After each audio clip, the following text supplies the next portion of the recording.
So today in the YouTube comments, I had someone ask me if making Smash Bracket was hard, and I gave them the standard answer I'd give everyone, which is, of course, it was hard.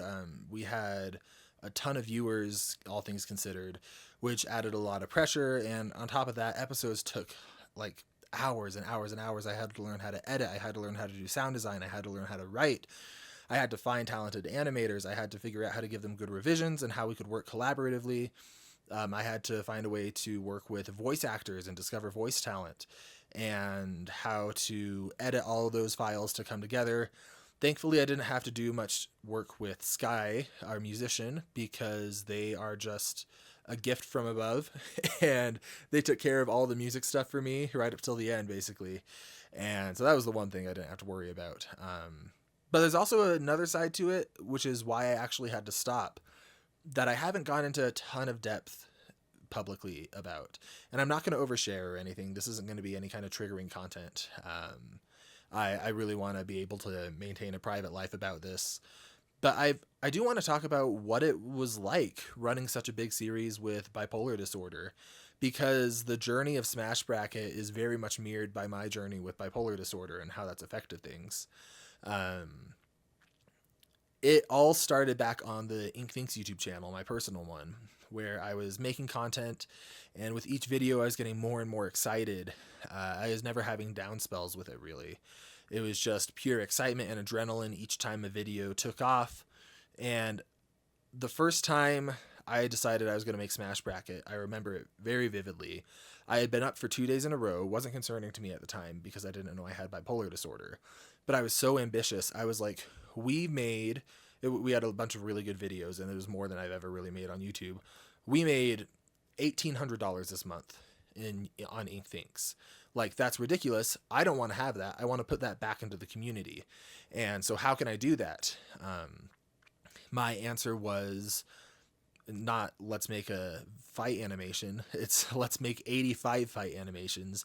We're going to have all of these characters fight to the death, not to the death, but fight and see who's the most canonically powerful. I don't know anything about researching characters. I don't know anything about animation. I don't know anything about writing, but we're going to do this with our 1 month high income, way higher than anything we ever made on Ink Thinks. I think higher than anything we've made on Smash Bracket in a single month. And yeah, looking back, that must have been like I must have been in a hypomanic episode or a manic episode, which, to those of you who don't know, bipolar is made up of two states. There's depression, which is what it sounds like, and then there's mania or hypomania, which is where you have all this energy and you just can't stop. You need to do things. You can't sleep. You want to clean. You want to do everything you can. You're agitated, though, and you're irritable, and you make bad decisions. You make impulsive decisions. You're bad with money. I mean, with full-blown manic episodes, which fortunately I've only had a couple of those, they say the only way it ends is with you dead in the hospital or in jail. And like it that's never happened to me. Believe it or not, I've never died. Actually, I have been in the hospital. We'll get to that.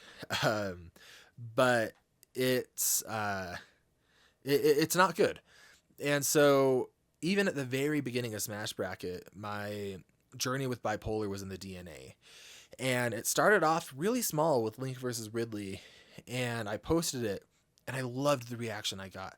I got so excited. And so we posted the next one, Mario versus Mega Man, and I loved the reaction I got there, but there was something starting to like stir inside of me, like negatively. It was hard to explain.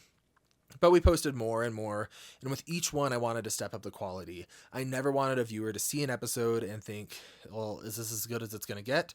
Which, unfortunately, with Rob versus Lucina, we'll never be able to top. But despite that, I never wanted people to think, well, shoot, like, is this as good as Smash Bracket gets?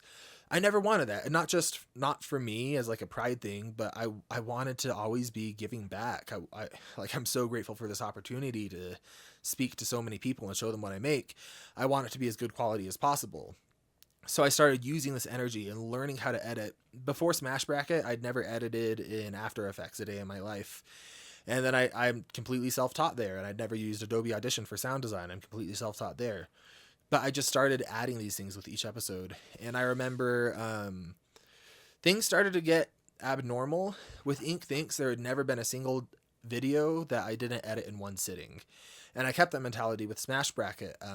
Link versus Ridley probably took me 8 hours to edit. Mario versus Mega Man probably took me 12 hours to edit. K. Rool versus DDD probably took me 12 hours to edit.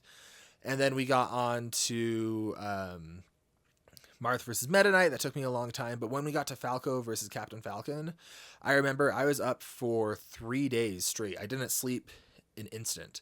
I was up so long because I was learning how to do all this stuff while I did it. I was trying to find this obscure footage. We didn't have a team that was used to doing that, or maybe we just didn't have the team at that time. So I was doing most of that myself. And at the very least, I didn't realize that you could screen capture footage. So I would download like these 13-hour playthroughs and skim through them meticulously to find 5 seconds of footage that I needed. And yeah, there's so much that I've learned. But that took me 3 days straight to do. And I was not in a good place after that. You could tell I hadn't slept. And when that episode aired, I had so much adrenaline when it launched. And then I crashed in a way that I hadn't crashed before. I was like, I had that rush of adrenaline, and then I was just down. Like I felt down. I didn't have interest in things. I was melancholy, as Megamind would say. I just wasn't myself, and I felt sad and uninspired. I felt like an imposter. I still feel like an imposter. This quick tangent. I've always said this, and I actually do believe this, that I'm the least talented person on the Smash Bracket team. And I say that like not out of a woe is me kind of thing, but we've just put together such a good team, honestly. That when I say that, that's not like a slight at myself. I genuinely do believe that, but that's because we just have such a good team. Anyway, sorry, that's a tangent. Also got ADHD, if you can't tell. Yeah, I crashed really bad. And it lasted a while, and I remember trying to come back. I may have made another episode, but when things got really bad is when I made Mewtwo versus Sephiroth. That video, for whatever reason, it just really did me in. That's the one I spent the longest ever editing in one stretch. I edited, I kid you not, this should have been a red flag. I edited for 5 days. 5 days, literally nonstop in front of my computer. I took breaks to go use the bathroom. I forgot to eat. I forgot to take showers. I forgot to brush my teeth. Like I was gross, and I was not in a good place mentally. But I spent literally 5 days, the better part of a week, in front of my laptop trying to edit Mewtwo fighting Sephiroth, trying to bring all these moving parts together. And if you go look at the history of that episode, it was delayed. And that's because I was talking there, rambling to my wife. And when I'm manic, which is what I was then, I was probably talking like this, like, we need to get Mewtwo out because Mewtwo knows how to fly, and flying is super good, and birds can fly too, but I've never seen a bird that I really like, except for a chicken wing, and chicken wings are good, but why do they always have jalapeno? Anyway, Sephiroth needs to be doing this. Like, just boom, boom, boom, boom, boom. And then I was just, I passed out. And I ended up going to the hospital. They thought it was just stress. I didn't bring up the fact that I'd been awake for 5 days. I didn't think to. And so they're like, just stress, take it easy. And so we posted that episode, and I had a really big mood high and then a really big mood low, just like the one before. This time it was a bit more intense. As we made more and more episodes and my standards for episodes got higher and higher, the pressure also got higher and higher. It's weird because as a YouTuber, you want to grow as much as possible. And I think growing any more than we did would have been really bad for me, because with each episode came new viewers, and with each viewer came new pressure, because I want to give the best experience that I can to a viewer, just for the sake of doing it. Like, that's what I love. I love to create. And so I would do things like, I wouldn't just think, okay, let's make the next episode. I would think, okay, I want to do another episode. I'm feeling this burst of energy because the depression was waning. I was starting to get hypomanic again. For me, I had a cycle of, I would have 2 weeks hypomanic or manic, and then a week of depression. Sorry, switch that. A week of hypomania or mania, 2 weeks of depression, and then like 3 days off. It was really bad. But I would get that manic energy and think, not only do I want to make an episode, I'm going to take a screenwriting course, and I'm going to read 3 books, and I'm going to take notes, and I'm going to make a presentation for our writing team, and I'm going to bring new people onto the writing team, and I'm going to make templates for our writing team to use, and I'm going to set up a way for us to give feedback to each other, and I'm going to buy a screenwriting software so that it can all look official. And I did that kind of thing with everything. Whether that was animation feedback, gosh, Lucario versus Ryu, I gave the animator so much feedback that he quit animating. Like, I was so, not just animating Ryu versus Lucario, as far as I know, he quit for years. Um, like, I was so obsessive because I wanted this. I wanted this to be great. I didn't necessarily care about being the next death battle or anything. I just wanted to be the best Smash bracket. And you can see that as the series goes on, because I feel like, personally, I feel like the payoff is there. Like, you see episodes starting to get better and better. And the issue is, as those episodes got better, we started getting viewers. And the best and worst thing that happened for me was that reaction from Poppet. I remember, like, that was so cool. Seeing this YouTuber that I know react to stuff, my cousin saw it. He didn't even know it was me. Like, so many people saw this, and it was awesome. And then that wave came, and I got so depressed, and it just repeated. Like, I'm not going to go through every single episode, but as we released episodes, as the viewership grew, it got to a place shortly before I quit where maybe, let's see, what's our episode list? Maybe around the time of Rosalina versus Robin, every time I would post an episode, even ones that I had so much fun producing, I would have all this energy that moved me to make the episodes. I would get so ambitious. I would overpromise. I would overcommit. And then we would post the episode. I would watch the live stream. I'd have all this energy, and then I would crash. And when I say I crashed, it was so much worse than before. I would be on my back for 16 hours a day, staring up at the ceiling, unable to move, unable to eat, unable to go to the bathroom unless someone helped drag me there. Like, I was just out, depressed, and that lasted for 2 weeks. And then I would start to come back from that. I would have this burst of energy where I would get ambitious. I would I'd show you, I have screenwriting books probably that take up this much room on my shelf. I got really into writing. I would watch our episodes obsessively. I would look for single frames or lines of dialogue to tweak. And not because I felt obsessive, just because I loved it. I absolutely loved it. And I still love it. But those decisions came with negative decisions as well. Or that energy came with negative decisions as well. Like overcommitting on the channel. Starting those Kickstarters that I did, they were both, gosh, genuinely, I feel so awful about those that it makes me want to cry. Because we did use the money how we thought we were going to. It was just, I was way too optimistic. I was dealing with bipolar, and I didn't know what it was. And so, not that that's any excuse for not making what I thought we were going to be able to, but it's an explanation for me, at least, of why I thought we were going to be able to make a 16 episode series with $4,000, when that's the cost of like 2 episodes. I wasn't good with money. I wasn't good with time. I was super productive, but I'd be productive in the wrong things. And I would spend days and days and days in front of my computer. And it just wasn't sustainable. I went to the hospital again when we made Bill Cipher versus Sephiroth, the one that launched off Crossover Coliseum. That was another time I passed out. And with each episode, it got worse. My depression was longer. My mania was more intense. And this entire time, I was working with counselors. I've done therapy every single week for probably 4 years. And that's supposed to help people with bipolar, and it has helped me a lot. And I've also been working with a trained psychiatrist who specializes in mood disorders, and that's helped a lot too. But even then, when I post episodes that aren't just the animation, like when I go all in on an episode, that same thing happens where my moods elevate, and then they plummet, and then they slowly elevate again. And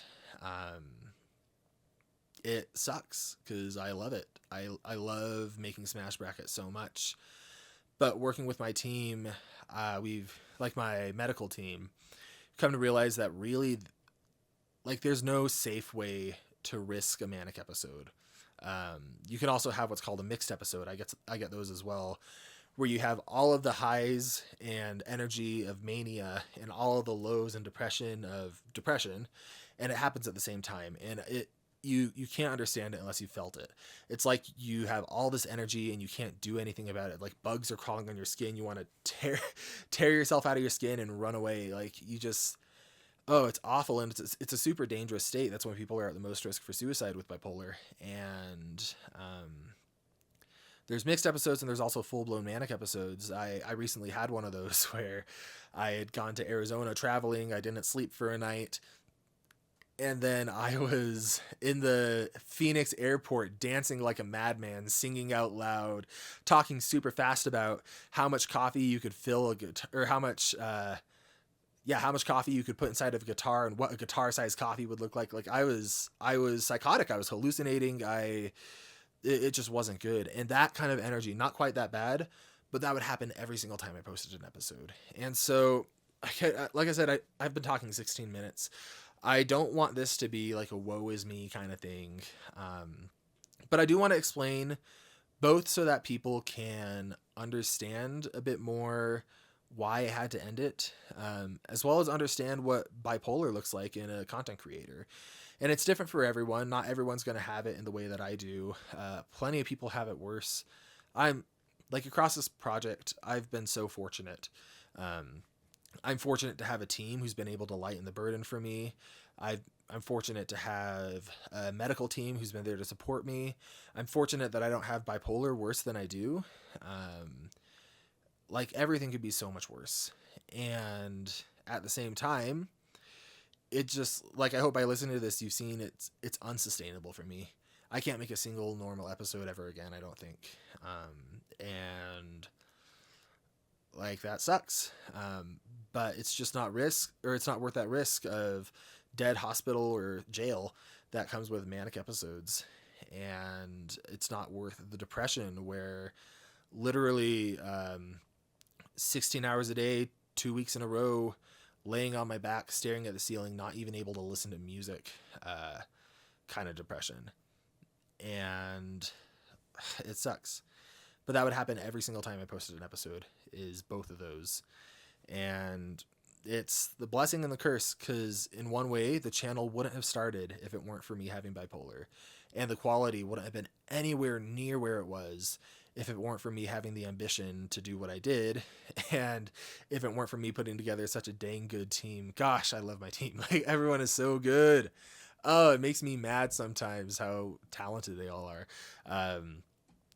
But I don't know. I couldn't repeat it every time, and I'm not going to be able to make content like that ever again.